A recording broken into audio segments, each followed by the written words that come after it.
mois entiers pour me décider à faire ma première livraison, mais à partir de ce moment-là, j'ai commencé à faire quelques livraisons par jour, et j'étais vraiment satisfait des résultats. Quelques mois plus tard, j'ai quitté mon travail à l'épicerie, et j'ai commencé à livrer chaque jour après l'école et même la plupart des week-ends. Cette nuit-là, je travaillais particulièrement tard, car c'était un week-end de congé. J'ai conduit de 20h jusqu'à 2h du matin, faisant des allers-retours principalement entre plusieurs McDonald's ouverts 24 heures sur 24. Peu après 2h, j'ai pris une autre commande de McDonald's et je suis parti pour la livrer chez le client. L'adresse indiquait une sorte d'entrepôt, et dans les notes, il était précisé d'entrer par la porte latérale et de déposer la commande à la réception. Quand je suis arrivé, je me suis garé dans un immense stationnement presque vide, avec seulement quelques camions semi-remorques stationnés ici et là. Le bâtiment ressemblait à un vieil entrepôt, un grand rectangle avec quelques fenêtres et une seule porte à l'avant. J'ai vérifié une dernière fois pour être sûr que je devais bien livrer par la porte latérale, puis j'ai fait le tour pour me garer sur le côté. La porte latérale était une de ces lourdes portes en métal avec une petite fenêtre en verre. J'ai regardé à travers la petite vitre mais je n'ai rien vu d'autre qu'une petite entrée sombre et l'éblouissement des phares de ma voiture rendait la fenêtre difficile à voir. J'ai ouvert la porte et j'ai été surpris. L'intérieur était aussi sombre que ce que j'avais vu à travers la fenêtre. Il n'y avait qu'une petite lumière d'urgence dans un coin, plus une veilleuse qu'autre chose. Il n'y avait pas de réception, alors j'ai tourné le coin et je me suis retrouvé au bout d'un long couloir non éclairé. Je savais que les entreprises qui ont des travailleurs de nuit ne laissent souvent que les lumières nécessaires allumées, mais là, c'était carrément excessif. Je ne pouvais même pas voir la fin du couloir. Si je m'engageais dedans, je marcherais dans le noir complet. J'ai sorti mon téléphone et vérifié pour la 3e fois si je ne m'étais pas trompé d'endroit ou de porte. Tout semblait correct, mais il n'était pas question que je m'aventure dans ce couloir. Plus j'y réfléchissais, plus je réalisais à quel point le bâtiment était silencieux. Aucune machine ne tournait, aucune voix, pas un bruit. J'ai décidé d'appeler le client. J'ai cliqué sur son nom et composé le numéro. Un instant plus tard, j'ai entendu un téléphone sonner à l'autre bout du couloir. Après quelques secondes, il a encore sonné, mais cette fois-ci plus fort et plus proche. Je fixais le fond du couloir vide, où j'apercevais à peine la lueur d'un téléphone. « J'ai une commande ici de Kijiji, je vais la laisser là pour vous », ai-je dit en déposant le sac devant moi. Une silhouette, celle d'un homme assez grand, commençait à émerger de l'obscurité du couloir, mais il ne disait rien. J'ai attendu encore une seconde, mais à mesure qu'il approchait, quelque chose me rendait vraiment mal à l'aise. Sa façon de marcher, rapide et silencieuse, me donnait des frissons. J'avais l'impression que quelqu'un allait surgir derrière moi ou qu'il se préparait à faire quelque chose de mauvais. Je me suis retourné et j'ai rapidement quitté le bâtiment pour rejoindre ma voiture. Quelques secondes avant de partir, j'ai vu un mouvement derrière la petite fenêtre de la porte. Cette expérience m'a donné la chair de poule et j'ai décidé d'arrêter là pour la nuit et de rentrer directement chez moi. Finalement, j'ai choisi de croire que c'était juste une situation bizarre mais sans conséquence. J'ai donc essayé de passer à autre chose. Quelques jours plus tard, le lundi soir, alors que je livrais de nouveau, j'ai reçu un appel étrange. C'était la police. Ce qui s'est passé ensuite était plus compliqué que nécessaire, mais en gros, ils m'ont interrogé sur la raison pour laquelle j'étais à cet entrepôt à 2h30 du matin, samedi dernier. Ils avaient des images de vidéosurveillance montrant ma voiture sur les lieux.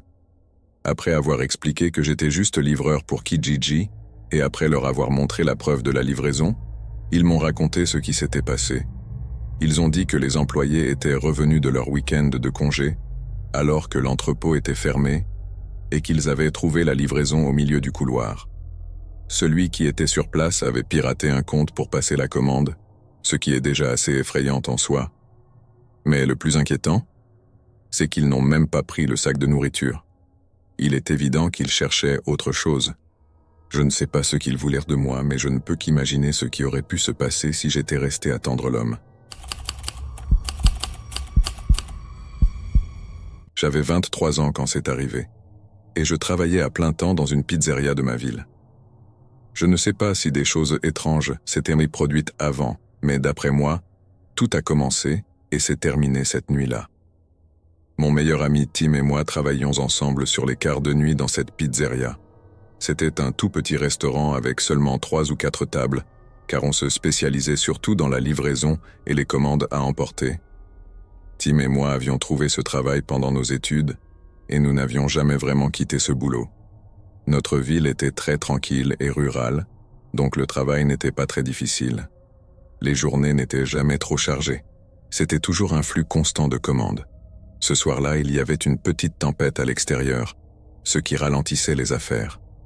Il y avait quelques commandes par-ci, par-là, mais dans l'ensemble, nous n'avions pas grand-chose à faire.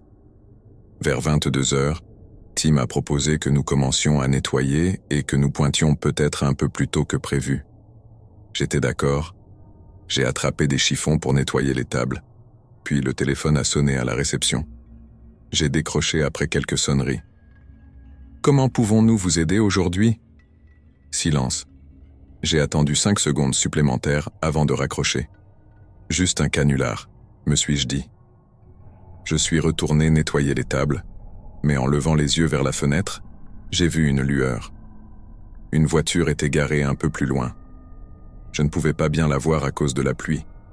Mais il y avait une lumière allumée à l'intérieur, probablement un téléphone ou quelque chose du genre. La pizzeria se trouvait sur un terrain isolé, et il n'y avait pas d'autres voitures aux alentours. C'est pourquoi j'ai remarqué celle-ci. Un instant plus tard, le téléphone a de nouveau sonné. Tim était plus près cette fois, donc il a répondu. J'ai pu entendre une voix étouffée à travers le combiné, et après une courte conversation, Tim a raccroché. En même temps, la lumière dans la voiture s'est éteinte et elle est partie. Je l'ai raconté à Tim en disant que c'était un peu bizarre, mais il a haussé les épaules et m'a dit que c'était juste un vieux monsieur qui commandait une pizza pour la livraison. Je me suis tourné vers le stationnement désormais vide. Il n'y avait pas vraiment de logique à commander une pizza pour la livraison en étant garé juste devant la pizzeria, mais je me suis dit que Tim avait sans doute raison et que ce n'était rien d'important. Il a commencé à préparer la pizza pendant que je continuais à nettoyer. 10 minutes plus tard, Tim l'a mise dans une boîte et me l'a donnée pour que je la livre. Je me suis précipité sous la pluie jusqu'à ma voiture, puis j'ai entré l'adresse sur mon téléphone. À 11 minutes de route, ce n'était pas trop loin. J'ai démarré et pris la route. Les rues étaient désertes, personne dehors. Google Maps m'a dirigé vers un quartier rempli de grandes maisons, puis m'a fait tourner dans une longue allée qui menait à un cul-de-sac avec 3 autres allées, chacune menant à une maison différente. J'ai pris celle indiquée par Maps et je me suis garé devant la maison. C'était une de ces grandes maisons coûteuses, mais elle semblait ancienne, pas très moderne. Je me suis garé, ai vérifié l'adresse sur la boîte aux lettres, puis je suis sorti avec la pizza et j'ai couru jusqu'à la porte d'entrée. Livraison de pizza. J'ai pris un pas de recul et observé la maison. Toutes les lumières étaient éteintes. J'ai appelé Tim et lui ai demandé de contacter la personne qui avait commandé. Mon téléphone a vibré un moment plus tard, et Tim m'a dit que son appel allait directement sur la messagerie vocale. J'ai secoué la tête, frustré, puis j'ai couru sous la pluie jusqu'à ma voiture, et je suis monté. J'ai posé la pizza sur le siège passager et commencé à reculer. Ce n'était pas inhabituel de recevoir des fausses commandes ou des livraisons annulées, mais ça m'agaçait toujours. En revenant à la pizzeria, Tim était en train de nettoyer et m'a dit qu'il n'y avait plus de commandes, donc nous pouvions finir et partir. J'ai jeté la pizza à la poubelle et j'ai commencé à l'aider. Nous étions tous les deux à l'arrière, en train de nettoyer les fours et de ranger le comptoir, quand un bruit soudain a retenti à l'avant du bâtiment. Nous nous sommes regardés, puis nous avons couru vers l'avant. Au début, nous n'avons rien vu, mais Tim a ensuite repéré une petite fissure sur la porte. Je suis allé voir et j'ai ouvert la porte. Juste à l'extérieur, il y avait une grosse pierre, assez lourde pour avoir causé des dégâts. J'ai regardé autour de moi, mais le stationnement était complètement vide et personne n'était là. Nous étions tous les deux très confus et un peu effrayés. Nous avons discuté de l'idée d'appeler la police, mais ni l'un ni l'autre n'en avait vraiment envie. Pour mettre les choses en perspective, il ne restait que 10 minutes avant la fin de notre quart, et si nous appelions la police, nous serions encore là pour 1 heure de plus. La fissure sur la porte n'était pas très grande, pas trop visible, alors nous avons décidé d'attendre et d'en parler à notre gérant le lendemain. Nous avons rapidement terminé le nettoyage, et sommes sortis par la porte de derrière, où nos voitures étaient garées. Sur le chemin du retour, je repensais à tout ce qui s'était passé et ça me mettait mal à l'aise. Une fois arrivé chez moi, je suis entré. Il se faisait tard, et je savais que je devais me coucher rapidement, mais je voulais d'abord prendre un encas. J'ai donc été dans la cuisine pour voir ce que j'avais. Mais avant même d'ouvrir le garde-manger, j'ai entendu une voiture passer dans les flaques d'eau sur la rue devant chez moi. Au bruit, je pouvais dire qu'elle se garait. Je suis allé à la fenêtre et j'ai jeté un coup d'œil dehors. Une voiture était garée juste devant mon allée. Il ne m'a fallu qu'une seconde pour réaliser que c'était la même voiture que celle que j'avais vue devant la pizzeria.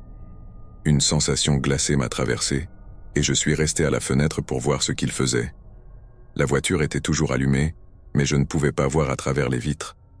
Après une minute sans aucun mouvement, j'ai sorti mon téléphone et appelé Tim pour lui dire que je pensais qu'un des clients m'avait suivi jusqu'à chez moi et était garé devant. « Tu es sérieux ? Tu devrais appeler la police tout de suite, quelque chose ne va pas, » m'a-t-il dit, me pressant de raccrocher et d'appeler les autorités. Je ne sais pas pourquoi j'étais si nerveux à l'idée d'appeler la police, mais entendre Tim le dire m'a rassuré.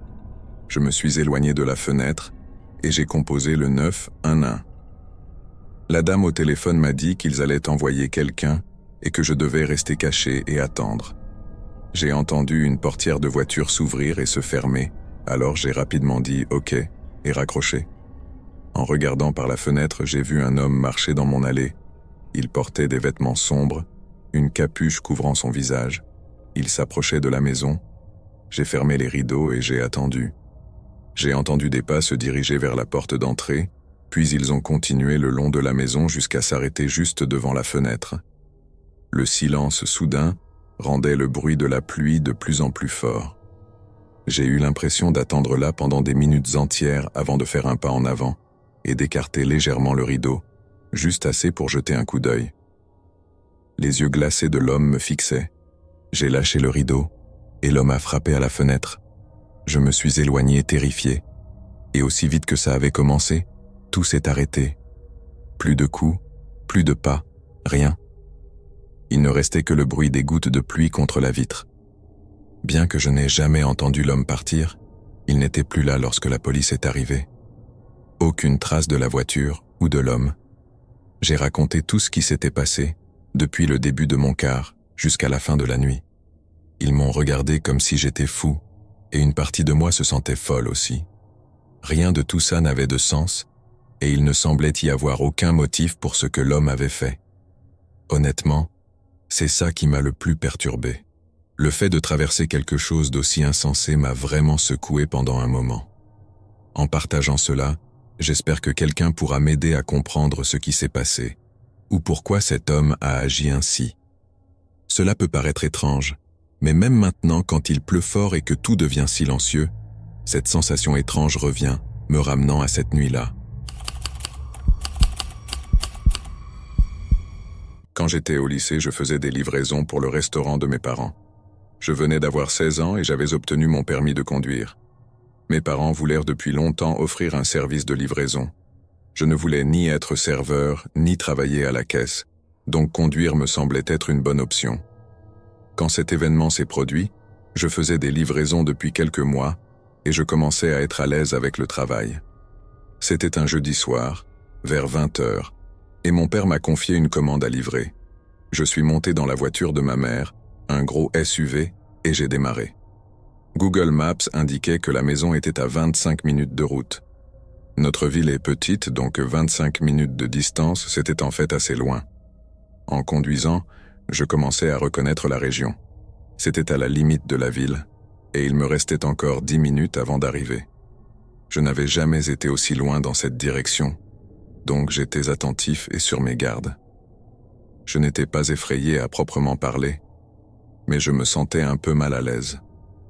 Les seules maisons que je passais étaient des fermes, assez éloignées de la route principale.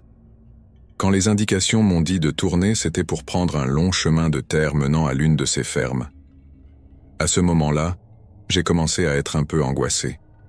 Une ferme isolée à cette heure de la nuit, ce n'était pas vraiment l'endroit où je voulais me retrouver. Mais je me disais que je me faisais des idées, que c'était juste une simple livraison. Je suis descendu jusqu'au bout du chemin, qui se terminait dans un petit champ devant la maison. Il n'était pas clair s'il fallait rouler sur l'herbe ou non, donc je me suis garé là et je suis sorti. C'était terriblement silencieux. Tout ce que j'entendais, c'était mes propres pas sur l'herbe pendant que je marchais vers la maison. Il y avait une lumière allumée sur le porche, mais aucune lumière à l'intérieur. Je regardais autour de moi sans cesse et j'ai marché de plus en plus vite, de plus en plus mal à l'aise. Juste avant d'atteindre le porche, j'ai entendu un bruit. Il semblait venir de l'arrière de la ferme, comme une porte en bois qui s'ouvrait. Je suis monté sur le porche. J'ai laissé le sac devant la porte. J'ai sonné et je me suis mis à courir vers la voiture.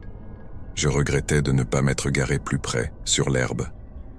Pendant que j'écoutais le son de mes propres pas, j'ai commencé à en entendre d'autres derrière moi, des bruits de pas qui couraient dans ma direction. Je me suis retourné et j'ai vu 3 hommes courir vers moi à travers le champ. J'ai essayé de rejoindre ma voiture, mais, en quelques secondes, j'ai été plaqué au sol. L'un d'eux me maintenait pendant qu'un autre fouillait mes poches. Je criais à l'aide, mais je savais que personne ne m'entendrait. Tout s'est passé très vite. Une fois qu'ils ont vidé mes poches, l'un des hommes m'a donné un coup de pied dans le ventre, puis ils ont couru vers leur voiture, ont fait demi-tour et sont partis.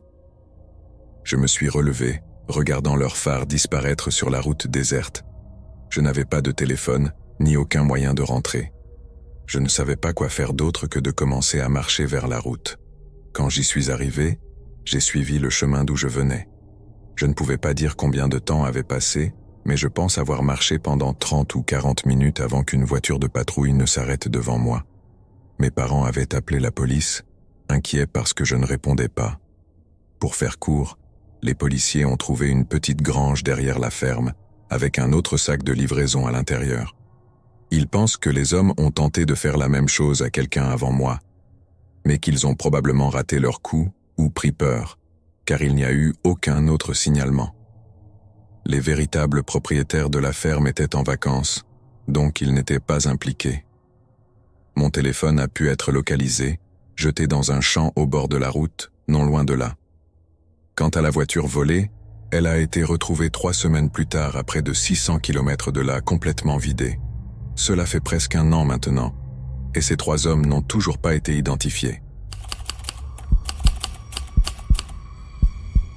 Je conduisais ma camionnette de livraison après une petite livraison en dehors de la ville un soir. Il était environ 23 heures et il pleuvait fortement. Je ne travaillais généralement pas si tard, mais de temps en temps, une livraison devait être faite après les heures d'ouverture. Les magasins auxquels je livrais étaient dispersés, donc la plupart du temps, je roulais sur de longues autoroutes sans rien d'intéressant à voir. En roulant, j'ai aperçu des phares au loin. Bien que je respectais la limite de vitesse, je les ai rapidement rattrapés. C'était un vieux pick-up qui roulait très lentement devant moi. On aurait dit qu'il avait peur de glisser sur la route mouillée, mais ils allaient bien trop lentement pour que cela soit pratique. Après 1 minute, je commençais à perdre patience et cherchant une occasion de les dépasser. J'ai accéléré légèrement, mettant mon clignotant pour leur faire savoir ce que je faisais, mais juste avant que je puisse agir, leur camion a soudainement perdu le contrôle et a quitté la route. J'ai freiné brusquement et me suis garé sur le côté. Je suis resté dans ma camionnette, regardant par la fenêtre. Ils ont réussi à éviter quelques arbres, mais ils étaient en bas d'une pente et probablement bloqués. Même si ce n'était pas de ma faute, je me sentais mal et je ne pouvais pas les laisser sans appeler à l'aide. J'ai essayé de composer le 911, mais il n'y avait pas de réseau. Après 1 minute sans voir de mouvement près du camion, je devenais encore plus nerveux et je suis sorti de ma camionnette pour vérifier. J'ai longé le bord de la route sous la pluie froide et j'ai descendu prudemment la pente jusqu'aux arbres. Le camion était coincé dans des buissons mais ne semblait pas trop endommagé. Je me suis approché de la porte du conducteur. La vitre était embuée et je ne pouvais pas voir à l'intérieur. J'ai frappé puis ouvert la porte. Il y avait un homme assis sur le siège du conducteur, essayant désespérément de faire démarrer le camion. « Hé, ça va? Vous avez besoin d'aide ?» demandai-je. Il m'a regardé sans dire un mot pendant quelques secondes, puis il a répondu « Pouvez-vous me conduire ?» Je lui ai dit que je pouvais l'emmener à la station-service la plus proche pour qu'il puisse appeler à l'aide, mais c'était tout ce que je pouvais faire. Après réflexion, il a accepté et est sorti, me suivant jusqu'à ma camionnette. Malgré la pluie, il marchait lentement et semblait surveiller chacun de mes mouvements. Chaque fois que je me retournais, il me regardait dans les yeux jusqu'à ce que je détourne le regard. Ça me mettait mal à l'aise, mais peut-être qu'il essayait simplement de s'assurer que je n'étais pas une personne louche. Nous sommes tous les deux montés à l'intérieur et j'ai commencé à conduire. Je ne savais pas à quelle distance se trouvait la station-service la plus proche, mais j'étais sûr qu'elle devait être à 50 ou 60 km au maximum. Les premières minutes, j'ai essayé de faire un peu de conversation, mais l'homme ne répondait pas vraiment. Je pensais peut-être qu'il avait mal à la tête à cause de l'accident, mais de toute façon, ça rendait les choses vraiment awkward. De temps en temps, je le regardais et il me fixait, ni souriant ni fronçant les sourcils, juste à me dévisager. Je commençais à me demander qui était cet homme que j'avais pris en charge. J'avais l'impression que n'importe quelle personne normale serait reconnaissante de mon aide après avoir été abandonnée au milieu de nulle part. Heureusement, peu après le début du trajet, j'ai aperçu les lumières d'une petite ville au loin. Mais à mesure que nous nous rapprochions, l'homme agissait de plus en plus étrangement, regardant beaucoup autour de lui, tant à l'intérieur de la voiture que par les fenêtres. Quand je suis arrivé à la station-service, j'ai garé la camionnette et demandé s'il avait besoin d'autre chose. Il n'a pas répondu, mais j'ai ressenti une tension, comme s'il réfléchissait à quelque chose. J'ai essayé de briser le silence. Bon, je vais reprendre la route alors. L'homme a jeté un dernier coup d'œil autour de lui, puis soudainement, il a forcé son corps sur moi, me poussant violemment contre la porte. Il a commencé à me frapper alors que j'ouvrais la porte et tentais de sortir, mais juste à ce moment-là, la porte passager s'est ouverte et l'homme a été tiré loin de moi. J'essayais de reprendre mon souffle, ne sachant pas ce qui venait de se passer jusqu'à ce que je sorte de la camionnette. Il y avait 2 voitures de police et des officiers qui maintenaient l'homme au sol. Ils ont refusé de me donner tous les détails, mais apparemment, l'homme fuyait un crime grave dans un camion volé. Une fois qu'un agent a trouvé le camion accidenté sur le bord de la route, ils ont appelé d'autres officiers pour surveiller la station-service et l'attendre.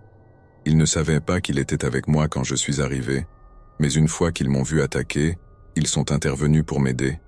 Je ne sais pas s'il m'a attaqué dans l'espoir de voler ma camionnette ou s'il a vu les voitures de police et pensé que je l'avais arrêté. Mais dans tous les cas, c'était une expérience terrifiante. Je savais que l'homme était louche, mais je n'avais aucune idée du danger dans lequel j'étais vraiment.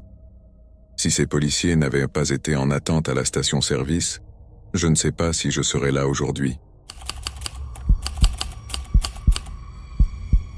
Je m'appelle Thomas et j'ai commencé à faire des livraisons avec Uber Eats l'année dernière, après avoir perdu mon emploi à temps partiel dans le commerce de détail. J'avais vu leurs annonces partout, vantant que le travail était tellement relaxant et que c'était de l'argent facile. Certains de mes amis étaient aussi curieux à propos de ce boulot, alors j'ai décidé de me lancer pour voir si tout le battage était vrai. Ce n'était pas le cas. Conduire dans un délai imposé rendait le travail vraiment stressant, et parfois cela ne valait que quelques dollars. J'étais seulement un adolescent, et mes seules factures étaient mes paiements de voiture et mon assurance. Donc je n'avais pas besoin de gagner beaucoup d'argent, mais j'avais l'impression d'être floué par rapport au temps et à l'effort que je fournissais. J'avais repoussé l'idée de chercher un autre job parce que j'étais paresseux, mais après ce qui m'est arrivé, j'ai quitté tout de suite. J'ai pris une commande d'un restaurant chinois et je me dirigeais vers l'adresse du client. Je ne me souviens pas que ce soit une grande commande ou quoi que ce soit. Je pense que c'était juste une commande normale avec un petit montant à la clé. En route, j'ai reçu un message sur l'application Uber Eats de la part de mon client me demandant où j'étais, puis un autre message me demandant de me dépêcher. Comme je conduisais, je ne pouvais pas répondre, mais j'étais juste confus et, honnêtement, un peu agacé. Je venais de prendre la commande quelques minutes plus tôt, donc je n'étais pas en retard. J'ai haussé les épaules et pensé que c'était juste une erreur de leur part. L'adresse n'était pas loin, seulement à environ 10 minutes, mais c'était dans un quartier moins favorisé de ma ville, avec de vieilles petites maisons. C'est drôle d'ailleurs, parce que les clients dans les maisons plus petites et moins chères donnaient généralement de meilleurs pourboires que les gens riches. Je me suis garé près de leur allée, et je suis sorti de ma voiture, tenant leur sac de nourriture. Ce qui a attiré mon attention en marchant vers leur maison, c'est que toutes les lumières étaient éteintes. Ce n'était pas la chose la plus terrifiante au monde, mais je l'ai noté. Lorsque je suis arrivé à la porte d'entrée, j'ai frappé rapidement et sorti mon téléphone pour prendre une photo de la porte, mais juste au moment où je prenais la photo, un homme a crié à ma gauche, près du coin de la maison. J'ai sursauté et j'ai dit maladroitement « Bonjour ». Il a commencé à marcher vers moi en sortant une clé de sa poche. Je ne sais pas ce qui m'a pris, mais je suis resté là, sans savoir quoi dire. « Je ne sais pas pourquoi tu as mis si longtemps », a-t-il dit en levant une clé et en déverrouillant la porte d'entrée. J'étais abasourdi. Je ne savais pas quoi faire ou dire, alors je suis resté là comme un idiot. « Viens ici, j'ai besoin de ton aide, puisque tu as pris ton temps en conduisant. Ça ira vite. » Il m'attendait à la porte, la tenant ouverte. Non. Ça va.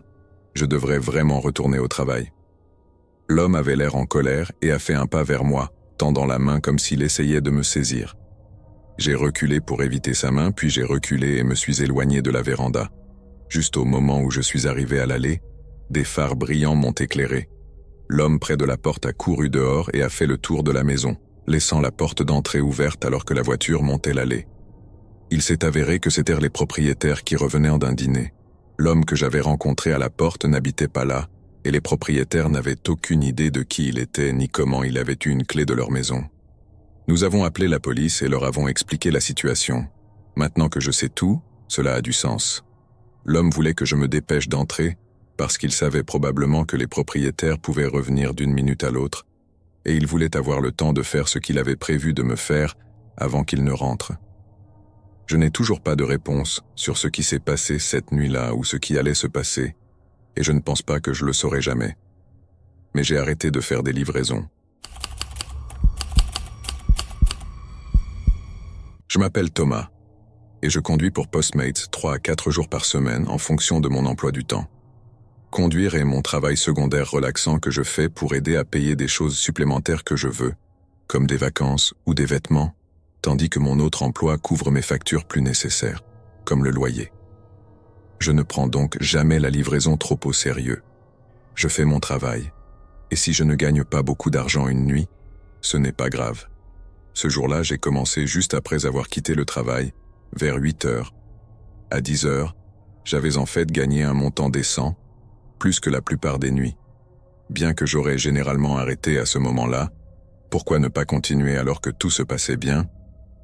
J'ai donc décidé de poursuivre jusqu'à ce que je sois trop fatigué ou que les commandes cessent d'arriver. J'ai accepté la commande suivante et me suis dirigé vers le restaurant. C'était une commande de taille moyenne de chez Wendy's, avec un pourboire normal, rien d'inhabituel. Je suis passé au drive et j'ai récupéré la commande, puis j'ai cliqué sur « Démarrer le trajet » sur mon téléphone pour obtenir les directions vers l'adresse du client. Sauf que ce n'était pas une maison, c'était un emplacement GPS près d'un supermarché à 15 minutes. J'avais déjà eu de nombreuses livraisons commandées à des supermarchés ou d'autres lieux de travail. Mais c'était juste étrange qu'il n'ait pas mis le supermarché comme adresse, mais plutôt un emplacement exact. Quoi qu'il en soit, j'ai commencé le trajet. Lorsque je suis arrivé sur le parking du supermarché, j'ai remarqué qu'il était vide.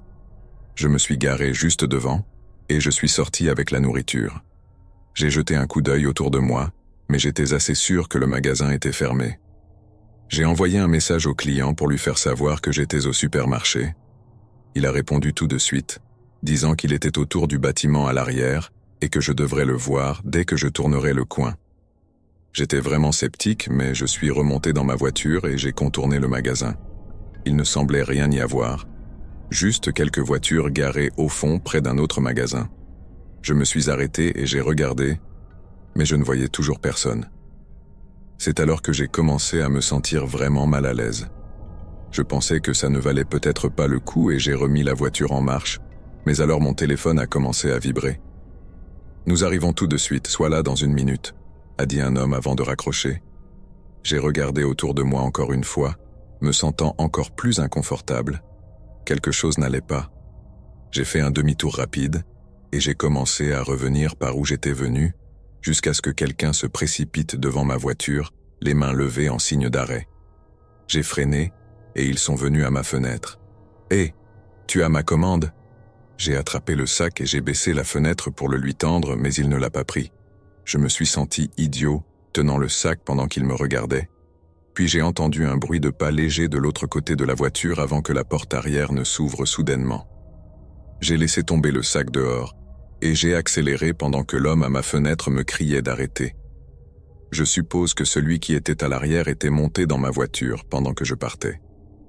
Il a essayé de mettre ma voiture au point mort, mais après avoir échoué plusieurs fois, il a sauté hors de la voiture en mouvement sur le bitume.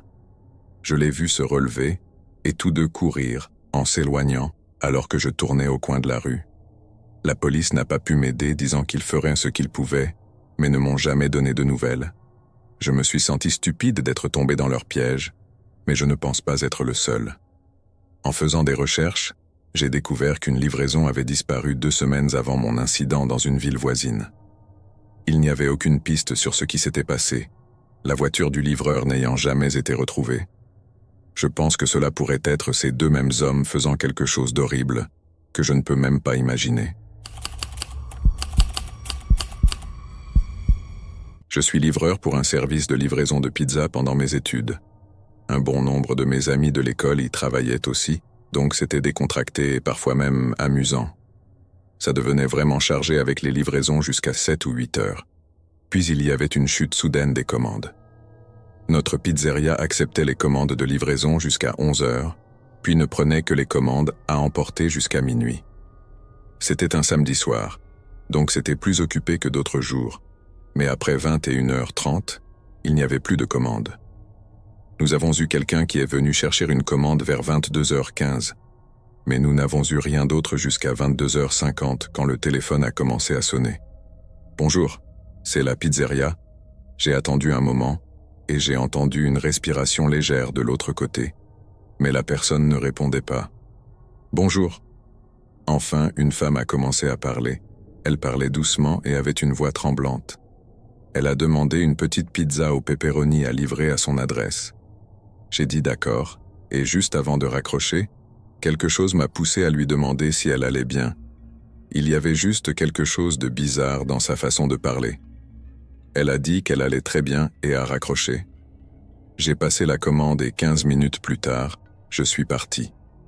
La maison était à quelques pâtés de maison, et il n'y avait pas d'autre voiture dehors, donc je suis arrivé en quelques minutes. En montant l'allée et en me garant, j'ai vu une lumière intense provenant du garage où se trouvait la porte d'entrée. J'ai pris la pizza et le reçu, et en regardant en arrière, j'ai remarqué que la lumière clignotait comme si quelqu'un marchait devant. J'ai contourné le garage et j'ai réalisé que la lumière venait de l'intérieur de la maison, brillant à travers la porte d'entrée ouverte. Je suis monté sur le porche, et avant même d'atteindre la porte, j'ai entendu des pas précipités descendant des escaliers à l'intérieur. Puis un homme est apparu dans l'embrasure de la porte. C'était un homme grand et corpulent, chauve. Mais ce qui était vraiment étrange, c'est qu'il était complètement hors d'haleine. Il respirait fortement, en sueur. Bien qu'il ait pu faire de l'exercice, l'expression sur son visage était très inquiétante. Il semblait en colère et frustré, comme s'il ne voulait pas que je sois là. Je ne pense pas avoir déjà vu quelqu'un aussi mécontent de recevoir sa pizza. Je lui ai demandé si la commande était correcte puisqu'il n'était manifestement pas celui qui l'avait passée, ce qui m'a alors fait penser à la femme au téléphone. Tout cela assemblé créait une scène inconfortable dans ma tête. J'ai annoncé le total et lui ai tendu le reçu. « Attends, j'ai besoin de mon portefeuille », dit-il en se dirigeant vers ce que je supposais être la cuisine. Pendant que j'attendais, j'ai entendu un bruit léger venant de l'étage, un bruit sourd, comme si quelqu'un frappait au mur. Je l'ai entendu à nouveau, plus fort cette fois, et quelques secondes plus tard, l'homme est revenu en courant, prenant la boîte de mes mains et me jetant de l'argent avant de claquer la porte au nez. Je suis resté là sous le choc, entendant les pas de l'homme qui remontait les escaliers. Je n'entendais pas grand-chose d'autre, alors je suis retourné à ma voiture tout en essayant de traiter tout ça. Une fois sorti de leur allée, j'ai conduit 1 minute sur la route avant de me ranger sur le côté. J'ai décidé qu'il valait mieux appeler la police et leur donner toutes les informations que j'avais, leur demandant simplement de vérifier si tout allait bien. Quand je suis revenu à la pizzeria, j'ai raconté à mes amis la situation inhabituelle. Ils ont trouvé ça étrange aussi, mais aucun d'eux ne semblait inquiet. Le reste de mon service est passé vite et je suis rentré chez moi à 12h15. Peu de temps après, j'ai reçu un appel d'un officier qui avait fait une vérification de bien-être concernant la femme que j'avais mentionnée. Mais il a dit qu'il n'y avait aucune femme du tout. Il a décrit l'homme, mais il a été autorisé à entrer dans la maison et n'a jamais vu personne d'autre. L'homme a dit qu'il vivait seul et qu'il n'avait aucune idée de la femme dont je parlais. Je sais ce que j'ai entendu. Quelqu'un d'autre était dans cette maison, et c'était définitivement une femme qui avait passé la commande. Le fait que l'homme mentait sur des choses dont j'étais sûr à 100% me rendait vraiment mal à l'aise. Le policier m'a dit qu'il n'y avait pas grand-chose à faire à moins que quelque chose d'autre n'apparaisse. Ça fait longtemps que tout cela est arrivé, mais j'y pense encore. Je pourrais exagérer, mais une grande partie de moi ne le pense pas. Je suis chauffeur de camion pour une entreprise de déménagement sur la côte Est. Nous sommes spécialisés dans les déménagements à travers le pays, typiquement pour des personnes qui se rendent sur la côte Ouest, ce qui peut prendre entre 20 et 40 heures selon les lieux. Je ne faisais que la conduite pour l'entreprise, pas d'emballage ni de chargement. Donc le travail consistait uniquement à conduire et à déposer ou ramasser la remorque aux maisons.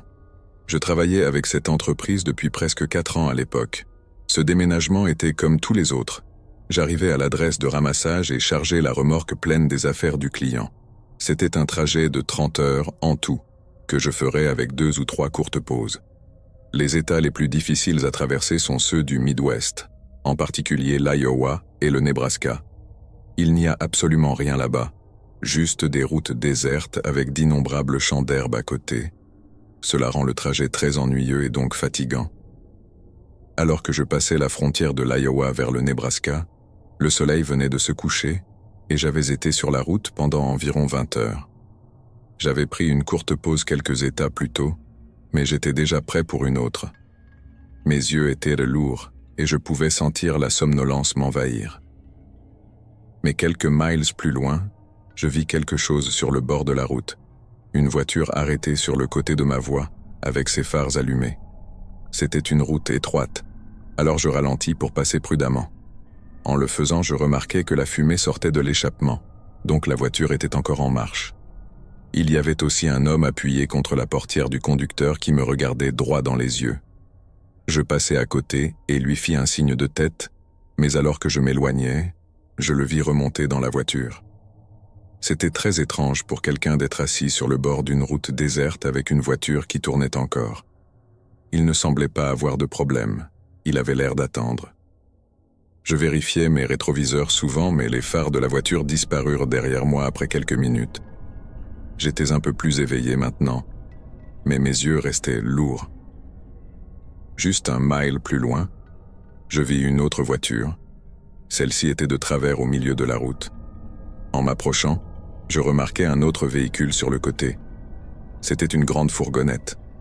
Je n'étais pas sûr de la situation, mais cela me donna un mauvais pressentiment. Je freinai doucement, mais la voiture restait au milieu de la route, donc je dus m'arrêter complètement. J'étais à environ 20 mètres, et je pouvais voir plusieurs hommes debout le long de la route, avec un homme devant la voiture. Il faudrait vraiment être le plus idiot des hommes pour ne pas comprendre ce qui se passait à ce stade. N'ayant pas d'autres options, je commençai à reculer le camion. Les hommes restèrent là où ils étaient, avec cette confiance horrifiante. Puis une lumière brilla derrière moi. Une voiture approchait, bloquant le chemin du retour. Un homme sortit de la voiture en courant vers l'arrière de ma remorque, et en même temps, tous les hommes devant commencèrent à courir vers moi. À cet instant, mon esprit devint vide et tout mon adrénaline prit le dessus. J'appuyais à fond sur l'accélérateur alors que j'entendais un bruit de détonation à l'arrière de la remorque et que les portes s'ouvraient.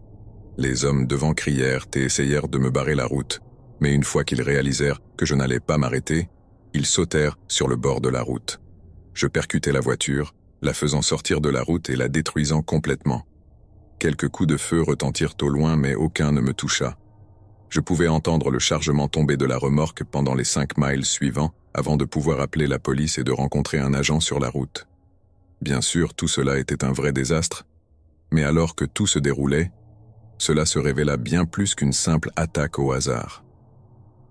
Lorsque la police arriva sur les lieux, la voiture qu'on avait percutée était laissée derrière, gravement endommagée et non roulable. Ils retracèrent l'un des membres des assaillants qui donna des informations sur les autres. Ils avaient des informations sur des propriétaires riches qui déménageaient et prévoyaient de m'arrêter pour voler tous leurs biens avec leur fourgonnette. Ils n'ont jamais dit ce qu'ils auraient fait après avoir volé le camion, mais je ne pense pas qu'il soit exagéré de supposer qu'il leur aurait été beaucoup plus facile de ne laisser aucune trace. Je travaillais comme livreur pour Domino's Pizza. C'était une soirée calme, alors je passais pas mal de temps à l'intérieur du magasin à attendre que les commandes arrivent. Juste après 22 heures, un homme est entré et s'est approché du comptoir. Il avait l'air d'une trentaine d'années, mais il semblait extrêmement fatigué et peut-être même ivre. Mon collègue était au comptoir en train de l'aider avec sa commande, et moi, je me tenais à l'arrière en organisant les boîtes à pizza. Après avoir vu son apparence, j'ai écouté leur conversation. Il semblait timide et mal à l'aise en faisant une simple demande pour une pizza moyenne. Mais ensuite, il a ajouté qu'il aimerait qu'elle soit livrée et a remis à mon collègue un morceau de papier. Immédiatement après que la commande a été envoyée, l'homme est sorti. Le papier portait juste une adresse, ce qui était étrange, car qui oublierait son propre adresse? De plus, ce n'est pas tous les jours qu'un client entre dans le magasin pour commander une livraison à son domicile. Bref, 10 minutes plus tard, j'ai mis la pizza dans une boîte et pris la route. Il ne m'a pas fallu longtemps pour remarquer une voiture étrange derrière moi. C'était la seule autre voiture sur la route, et elle accélérait et ralentissait constamment, comme si le conducteur avait du mal à maintenir la même vitesse. En les voyant aussi zigzaguer, la première chose qui m'est venue à l'esprit, c'était qu'ils étaient ivres, tout comme l'homme du magasin. Ça peut sembler idiot maintenant, mais à l'époque, je pensais vraiment que c'était juste une coïncidence. Quand je suis arrivé dans le quartier, la voiture derrière moi s'est garée sur le côté de la route. 30 secondes plus tard, je suis entré dans l'allée d'une maison comme une autre, et je suis monté sur le porche. J'ai frappé à la porte, puis j'ai frappé à nouveau. Après quelques minutes d'attente, quelqu'un a enfin répondu.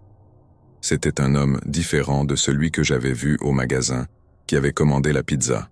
« J'ai une livraison Domino's pour Mathieu », ai-je dit. L'homme me fixait avec des yeux très grands ouverts, et j'ai remarqué qu'il avait une apparence très similaire à celle de l'autre homme, fatigué et ivre. Il a fallu quelques secondes pour qu'il réponde. « Oui, bien sûr, merci », a-t-il dit doucement en tendant la main vers la pizza. Je lui ai donné, et il avait l'air de vouloir dire quelque chose d'autre, mais il ne l'a pas fait. Il a continué à me regarder d'un air vide. À ce moment-là, j'ai remarqué un gars en capuche qui courait sur le trottoir, à 2 maisons de distance, et il nous regardait fixement. Je suis vite retourné à ma voiture, et l'homme à la porte est sorti sur le porche, comme s'il allait me suivre. Je suis monté dans ma voiture et j'ai commencé à faire marche arrière, mais le gars en capuche s'est placé derrière ma voiture pour m'empêcher de partir. L'autre homme a commencé à courir vers moi, et dans le feu de l'action, j'ai appuyé sur l'accélérateur pour reculer. Le gars derrière la voiture a sauté à la dernière seconde, et les deux ont commencé à crier et à courir après ma voiture. À la lumière des lampadaires, il est devenu clair que l'homme en capuche était celui qui était venu dans la pizzeria avec eux. J'ai dû reculer dangereusement vite dans la rue, jusqu'à ce que je puisse faire un demi-tour en toute sécurité et partir. J'ai appelé la police, et dans l'heure qui a suivi, les 2 hommes ont été arrêtés pour tentative de vol. Leur plan avait clairement été conçu alors qu'ils étaient ivres, car ils pensaient qu'en commandant au magasin, nous ne penserions pas que c'était eux puisque c'était une commande de livraison, même si nous avions leur nom et leur adresse. Ça n'avait vraiment aucun sens, mais selon le dossier, ils avaient déjà commis plusieurs vols auparavant, dont l'un a entraîné des violences physiques contre la victime dans un parking pour aucune raison. 2 ivrognes courant vers moi avec de mauvaises intentions auraient pu se transformer en quelque chose d'horrible, mais je suis soulagé d'avoir pu m'en sortir sans mal et heureusement, ils ne pourront plus faire ça à personne d'autre. Je travaillais pour le restaurant des parents de mon meilleur ami. où je faisais des livraisons. Parfois, j'aidais aussi à nettoyer les tables, mais le travail en lui-même était acceptable. Cependant, il était très inconfortable d'avoir les parents de mon ami comme patron.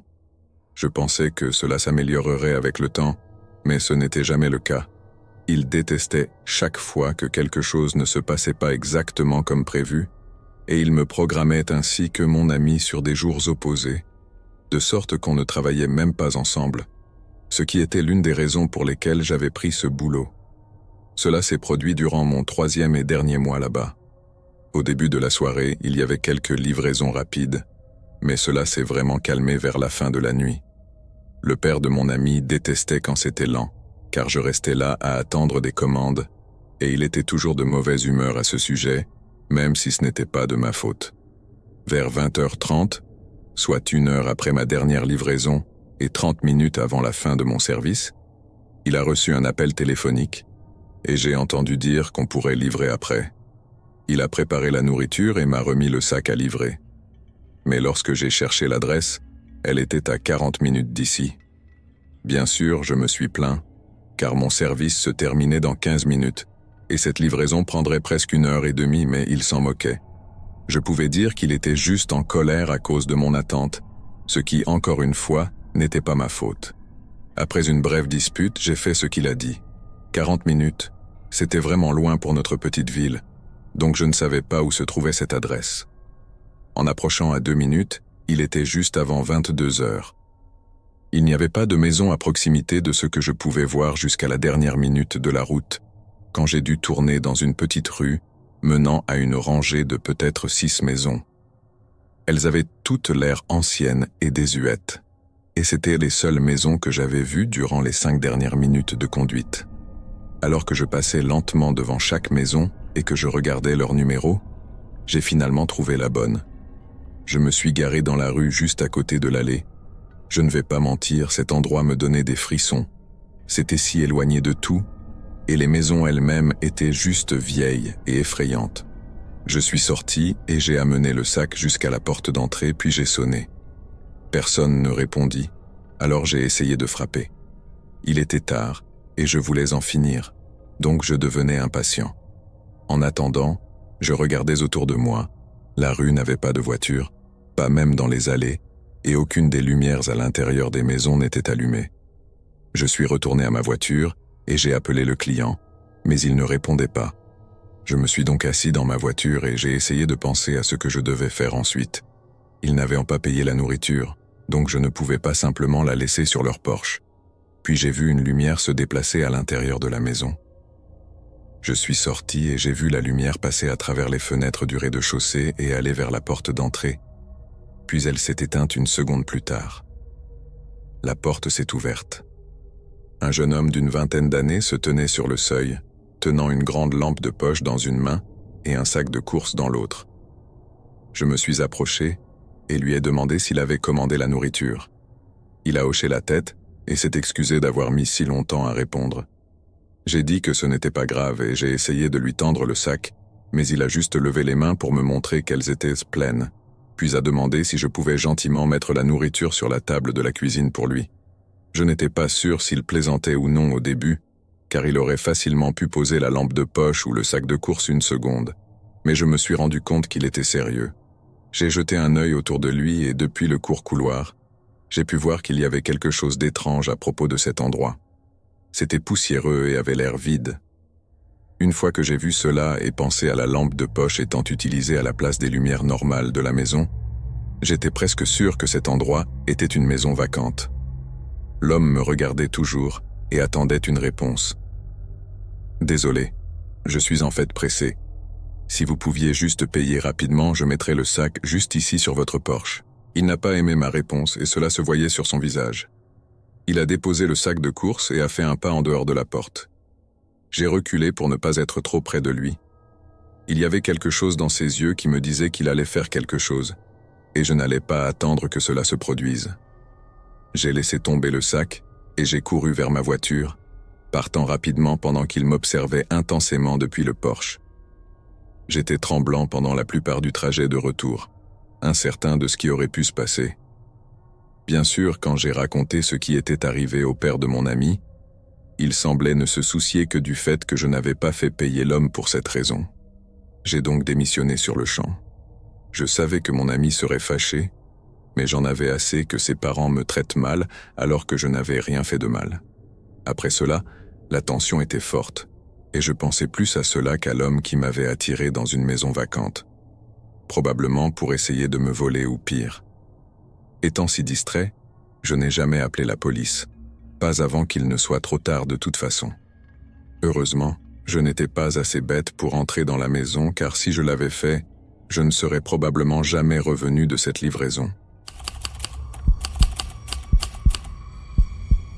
Je conduis un fourgon pour mon travail, livrant des produits à quelques magasins familiaux autour de ma ville. Une nuit, il y a 4 mois, je circulais sur mon itinéraire entre 3 magasins pour faire quelques livraisons après les heures d'ouverture. Il était environ 23 heures et je venais de terminer la dernière livraison de la nuit. De là, l'entrepôt où je devais déposer le fourgon était à 30 minutes.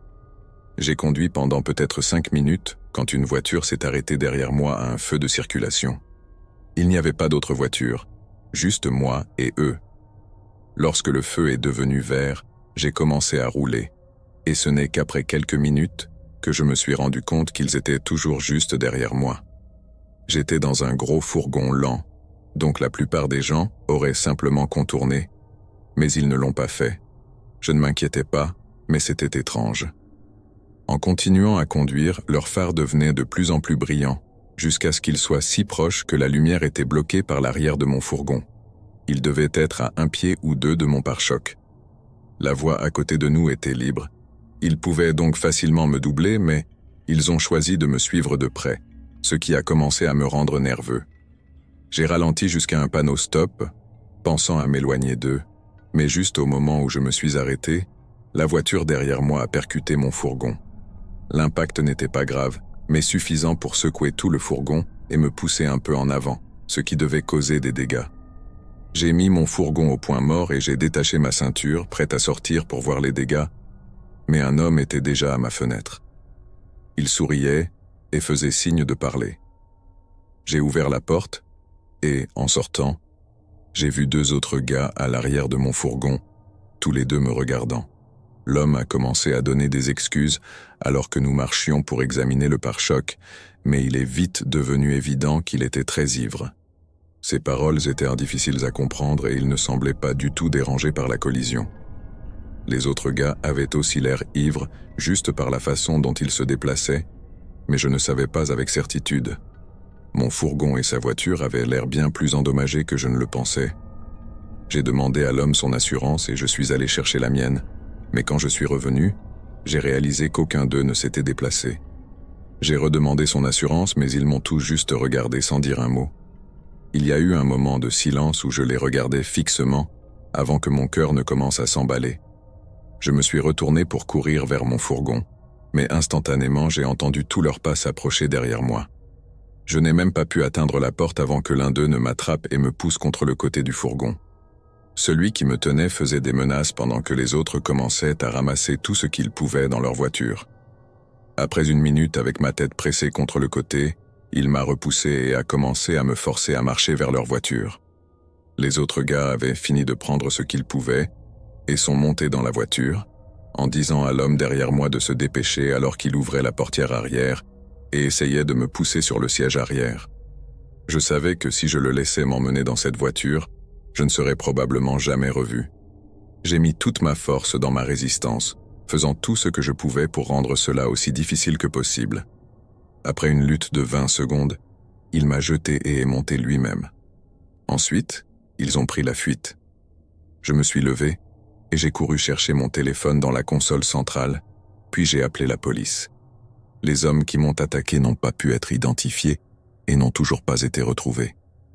C'était difficile de dire s'il s'agissait d'une attaque ivre unique ou de quelque chose qu'ils avaient fait auparavant. Ce qu'ils avaient prévu de faire en m'amenant dans leur voiture reste aussi un mystère, mais je pense que nous savons tous quelle aurait été l'issue la plus probable.